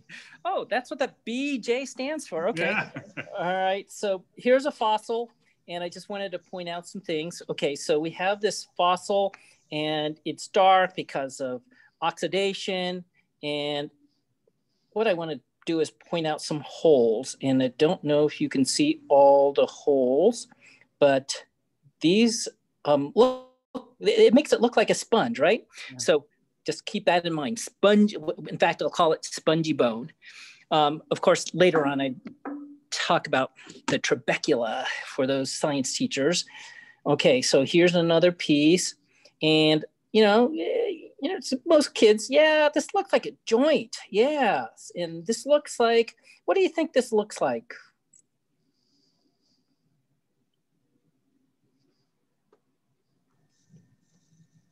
A leg joint, somebody, a hip joint, a leg joint, or a knee. Yeah. So the joint, the leg, yeah, something like that. Okay. So more spongy bone. Okay. Now we have another funky bone. Of course, I'll go a lot slower with kids, but this has, I'm going to show you the profile. It has a concave surface. So it's kind of like a little cup, so if you could see. And then on this side is the convex surface, and that is kind of like a dome. So imagine if you had a bunch of these. Oh, by the way, another cool thing is if you look carefully, there's some holes on the side that go all the way through. What do you think this would be? Which bone do you think this would be? And this is spinal cord. Spinal cord, yes. The spine, and then the nerves go through there and all that. And just imagine if I had a bunch of them, I'd stack them up, and you'd have a backbone essentially, right? Okay, so and awesome. This one's easy. That's awesome. Oh, thank you. We have tried to show fossils, and the way you're doing that, being able to hold it and bring it up, I mean, that is just an awesome. Yeah. It's amazing what a milk crate can do. Alphys, the addition of a music stand light might help. Yeah, absolutely. Yeah, there's a lot of things. Yeah, and by the way, my official title is lead park ranger. So we finally have an education ranger. If somebody's who's specifically devoted to education programs, so he's going to take this to a new level. And Jeremy is his name. But anyway, here's something else. What do you think this is? This one's easy, especially if you're hungry and you like barbecue. And some looks like Patty said ribs. Okay, here's the last one. Alphys, we got about a minute. Sorry. Oh no. Okay. All right. Okay. So what I would do is take people back out and show them the that bone slab, and we would figure out, okay, so what's that? Oh, that's a rib sticking out. Okay. All right. So I'm going to move, and so we have more than just fossils here, and we have Indian artifacts. I'll tell you why, and that's because the rancher who owned this land, he befriended all these Indians, the Northern Plains Indians. And so this is a winter count. There's a couple things here, but I wanted to show you the winter count. What I've discovered is that for older kids, a winter count, by the way, is the Indians recording history and marking each year with one specific significant event. So in the early so this one is the Louisiana Purchase. This image is Lewis and Clark. Okay, so we'll go around to different ones and we'll ask, let's go into modern history. And what is this event? Pearl Harbor. Pearl Harbor. Pearl Harbor. And then atomic bomb. The Code Talkers? Was it? This is a Crazy Horse. Yeah. And then let's see. Occupation. Okay. So the reason I'm showing you the occupation of Alcatraz is that just last week we talked with one group in Pennsylvania about the Trail of Tears. So just knowing what kids are learning, talking with the teacher to find out what they're learning, and then highlighting certain things. Okay, so the other thing I wanted to show is we have this touch table, and these things were made by different Indian artists. So I'd like to touch on these different things to show cultural commonalities. Okay, so we have this funky thing. Anybody want to guess what this is? These are all bison type of things. So what do you think this might be? A bladder. A bladder. Okay, so it is A bladder. Okay, so the reason I would talk about a bladder, a lot of kids would think, gee whiz, that's kind of gross. They use that as a water bottle. And then it's easy for me to talk about, hey, we drink out of plastic. All right, so plastic is,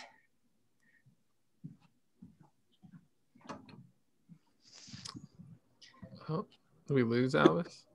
Or is it just me? Oh, there he is. All right, my Wi-Fi cut out. Okay, oh, so gosh. And we probably have about maybe 2 more minutes, if that's all right, Albus. Okay, all right. So the reason I talk about plastic, and this is for a short amount of time, is that if you think about it, yeah, a bladder is gross to drink out of. You wash it out, right? But don't you think that digging some black goo out of the ground and turning it into this clear item, does that sound kind of gross too? So it's easy to launch into talking about how we use resources versus how Indians use resources and things like that. So there's a lot of other things that we would do to engage children and adults, and it's basic teaching, it's basic interpretation. So whatever you are doing as a teacher, go ahead and adapt it to what you would like to do on screen. A lot of it will translate, not everything, but give it a shot. The other thing that we're gonna try next is green screen, because there are some places in the park that's 3,000 acres big that we can't see on a regular basis, especially during the wintertime. So we're gonna try some green screen technology. So like the other speakers, feel free to experiment. That's the best thing. And you have some great resources amongst the ESU community and the digital learning community. So any questions? We didn't have any pop up in the chat, Alvis. Okay, great. Gosh, Alvis, thank you so much for sharing. I really appreciate that. Snaps and claps and all those good. You're welcome. It's always fun. Yeah. I'm sorry that I didn't get to share more. Oh yeah, and thanks for the time too. You know, it's gone quick. But the one thing I have truly appreciated about this experience today has just been the energy with which everyone has shared, because we have a lot of very talented, knowledgeable people that are in the room here, and it's just awesome to kind of get a little window into their passions and the things that they care about, and to collaborate so that we can together try to find ways to invite kids into those passions and experiences. And so this is really meaningful work and something I'm excited about, excited to try to help promote. And so I want to share with you briefly that, this is the Invis site as I captured it today, but we're really it's been a very big effort to try to update this, to do a refresh actually. So that's where it's headed. Pre-pandemic, the site that I just showed you featured 30 virtual field trips, and now there's over 100, and I have more probably on my to-do list that I need to add, and some people in here that I know are just have reached out in the last 2 or 3 days. So it continues to grow, and I think that's really exciting for all the reasons I mentioned from the top, that I think that there are a lot of amazing things that we've seen showcased today. We know Nebraska has to offer our learners, and so that's something we're really looking forward to. The refresh has been built in part, I mean, I can show my hand with this a little bit, off of Airbnb actually has started to do some online experiences, is how they sort of label those. And one of the cool features of that site that we're in the process of building into ours is that when you hover over an experience, it starts to cycle through images or videos that allow you to get a little snippet, just like a window into what this might entail. And so in ours, it looks something like this, where we'll have your logo. This is actually one page deeper than what I'm referencing. So if you can imagine all of them on a main page where it would show your logo, and then would go to this picture next, and this next, and this next, to allow them to start to see what this title is about when it's amongst all the others that are offered. And so I share this, one, to give you a visual, and say too that, then when they click on your experience, it'll start to showcase those at the top, which is something that our current site doesn't necessarily have. and we can embed videos, etc. And we've got a lot of other things. We really actually only have PDFs with this right now. So it took a little bit for me to get this to share. But the point being is that we have, of the 103 virtual field trips that we offer right now, I have in my file folders about 44 or so of them have actually submitted those 1 to 3 videos or images. And so I would just kind of beg of everyone, please, if you haven't sent those to me, please do so, because I would love to be able to, feature that content for you and let people get a sense of what you're all about. And sometimes, a picture's obviously worth 1,000 words, and a video, who knows, even more. I'll spare you the details there. But so please, send those files to me. And most of you received your invite to this training through that email. And so it'd be just a reply. I'm going to share in the chat with you, and we'll kind of maybe expedite this last portion. Let me see. Is there any application process to be included? Yes and no, I would say to Carrie. If you want to reach out, we can just through email kind of chat back and forth. Most of the time we're looking to offer opportunities whenever and wherever, but there are a few things we can chat through. New to this, do you recommend? Okay, green screen. That's a question for Alvis, maybe through the chat. Here's a link. All right, so I'm going to get to this and kind of bring our time today to a close. We wanted to give you an opportunity to meet with your DL coordinator, but time is probably not going to allow it for us here in the next 2 minutes. So what I would encourage you to do is remember that number from your from the map here that corresponds with your region. And then if you'll click on the link that's in the chat, it will take you to the email address for the individual that you can reach out to and support. And I know that the folks that were in the breakout room, we're already starting to make some of those connections.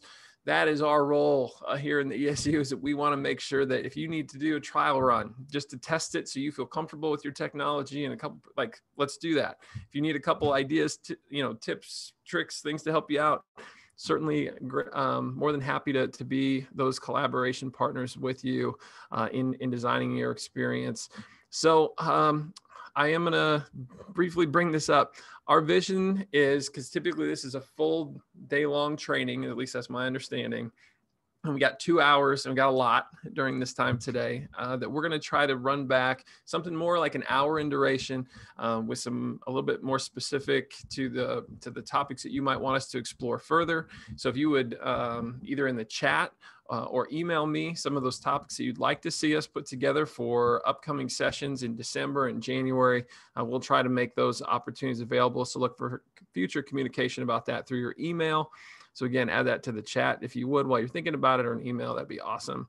But I just want to say thanks to Otis for running things today. Say big thanks to Annie, to Peter, to Alvis for the breakout sessions, Molly for being a tremendous host of this, and really all our DL coordinators, NDLA, content providers. Thank you, thank you, thank you. We appreciate your collaboration and are so excited for the direction that our virtual field trip offerings are going, where that's headed with our collaborative efforts here today.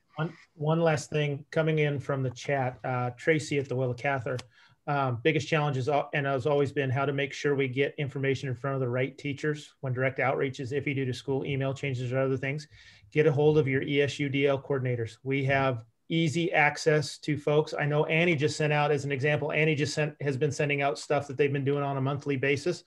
I forward those on to our librarians and technology integration folks, or people who need those as well.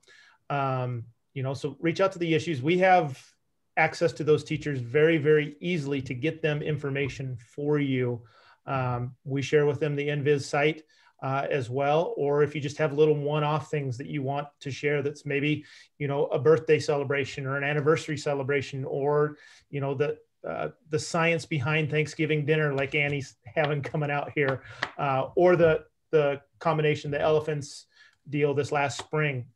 Send those to us. We'll get them passed on as well. I know I'm not the only one that does that, but I think everybody else will also. Yes, absolutely. We're all here to help you. If you, for some reason, lose contact of who your person is, or you're not sure, you can contact anybody. We are more than happy to help. We cross boundaries. We're just, we do so much collaboration ourselves as a group, or send it to Andrew and Andrew will get it to the right person. We want to thank you for taking time. We definitely want to help you, and we're going to, Andrew kind of touched on, maybe do some continuation of this in December and January. And so if you have more requests, please send them to Andrew or to us. And I want to thank Andrew for organizing this, and all of you for taking time out and with the intent of providing content for our schools and our students, because that's just so valuable. Coming from a classroom or working in classrooms, you guys are the engagement piece sometimes that we just need to give our classroom programs a boost. And so having you guys there to provide that content is wonderful. So I hope everyone stays safe. If you have snow around like me, but I see the sun is shining. So that's kind of, if you wait it out long enough, the sun will come out tomorrow or today. But thank you again. And this is recorded. If you know of someone that wants the recording, you can just get a hold of Andrew and he'll be able to send that to you. Thanks, everyone. It's great to connect today.